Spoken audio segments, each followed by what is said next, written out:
Good, everybody? It's your boy, Kama, back with another video.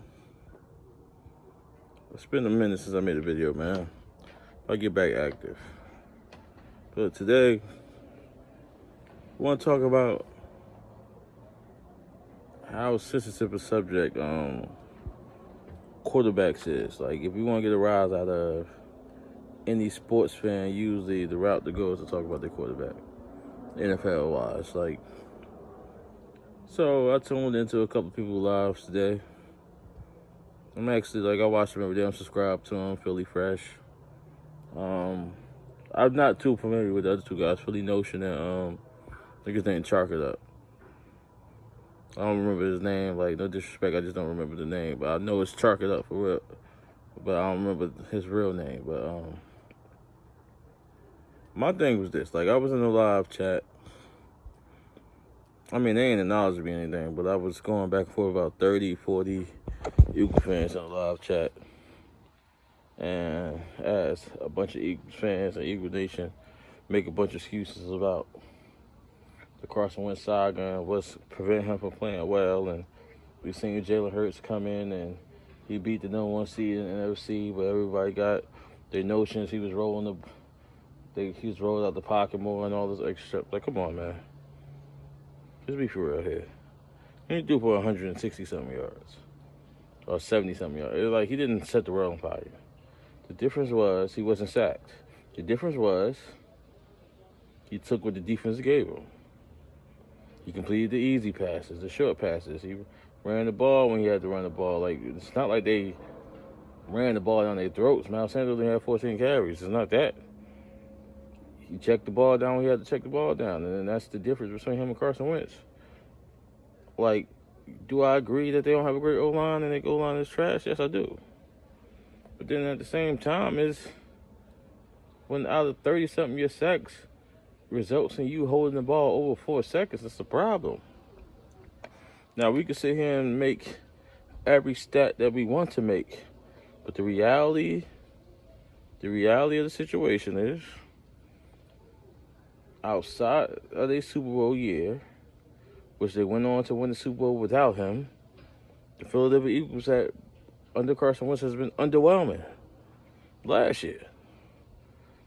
We hide behind stats, but I can show you multiple games. And one guy wanted to point out the people that break down the film and all that. You could break down the film and watch the game.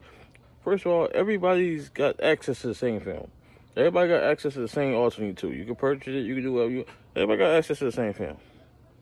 If you could, with a straight face, watch the games that y'all wanted to get in the playoffs last year, and don't tell me he didn't try to get it.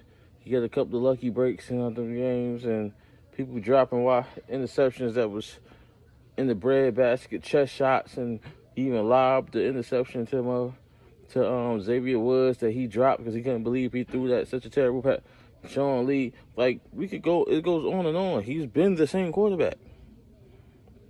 It's not a coincidence that people come out with articles say he's the luckiest starting quarterback in the NFL because defenses haven't been able to capitalize on the opportunities he gives them. It's not a coincidence that the very next year he's leading the league in turnovers. It's not a coincidence, man. We can sit here, and my problem with a lot of the Eagles fans is y'all blaming on Doug, y'all blaming on Doug Peterson, and he ain't got no talent around him and all that. But then in the same breath, you tell me how you're leading the league and drop passes and things of that nature and all that. And he's the worst quarterback in the NFL statistically. You can check, this is not my opinion, when he has a clean pocket. He's not accurate. All them things do not equate to coaching. It's execution. Miles Sanders a couple of weeks ago, they told him live in the game, stop throwing the ball at my feet. The ball at Miles Sanders, he kept doing this. Get the ball up. You keep throwing it at my feet. It's a 3-yard pass. Why are you throwing it at my feet? Yes, it hurts. You invested so much in this guy. But the reality of it is, guys, he's not good. He hasn't been good. Since 2018, the last 3 seasons with Carson Wentz under the helm, the Philadelphia Eagles are under 500.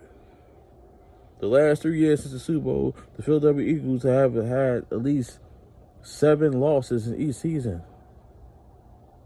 It's time to be real. The first year after they lost to the Cowboys, I'm a Dallas fan, it's no secret. If they lost to the Cowboys fans, they'll set him down because y'all say his back was hurting. The season was over, presumably. Nick Foles come in, he ripped off 3 or 4 straight wins. You're in the playoffs.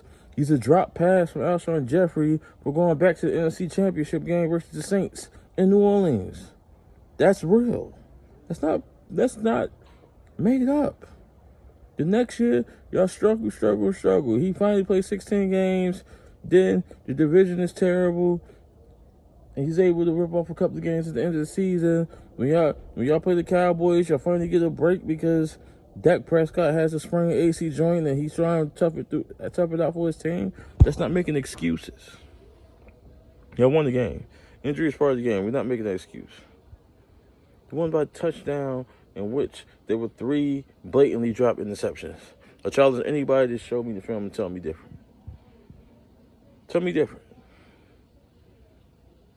Stop acting like he was amazing.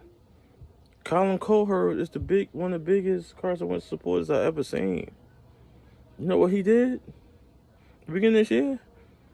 He dropped the stats of the first couple of games this season, dating back to the last 4 or 5 games last season, and said he's been playing mediocre. He don't know what the problem is. These the same games y'all was praising him for. You drug lawn chairs and furniture to the playoffs. He gets there, he plays a couple of snaps, and he's out.